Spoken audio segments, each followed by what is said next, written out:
Anak menyusu kepada ibunya, itu nggak perlu diajari nyusunya. Emang nyusu kita ajarin Pak? Enggak, dia udah tahu kemana harus nyusunya. Tanpa harus ada kursus pra menyusu, nggak ada. Itu hidayah itu. Di dalam perut saat ibunya makan, lalu otomatis dia akan masuk. Dan itu merangkak, berjalan.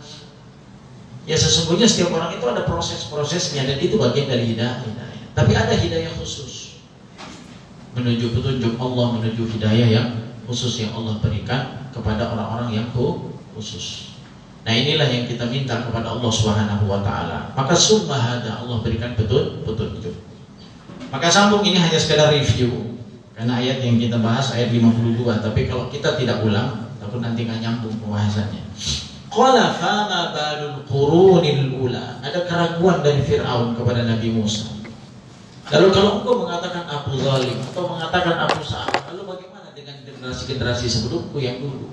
Bagaimana pengetahuan anda tentang hal tersebut? Jadi bahasanya Fir'aun berkata, jadi bagaimana keadaan umat-umat yang dahulu? Mereka bertanya, apakah ada ganjaran kebaikan, ada ganjaran keburukan atau tidak? Apa yang ditanyakan oleh Fir'aun ini kemudian dijawab oleh Nabi Musa alaihi salatu wassalam dengan melalui wahyu Allah. Qala ilmuha inda rabbi fi kitab. Jadi sesungguhnya hal-hal yang kau tanyakan itu adalah urusan Allah yang sudah Allah tetapkan di dalam kitab. Pelajarannya adalah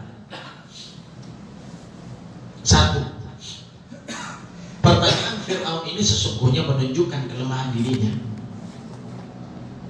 Yang tadinya dia mengaku Tuhan, tapi ternyata dia tidak mengetahui.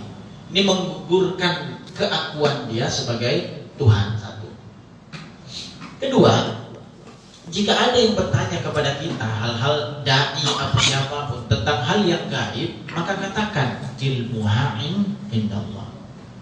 Jadi jangan serampangan ketika menjawab, apalagi terkait dengan hal yang gaib.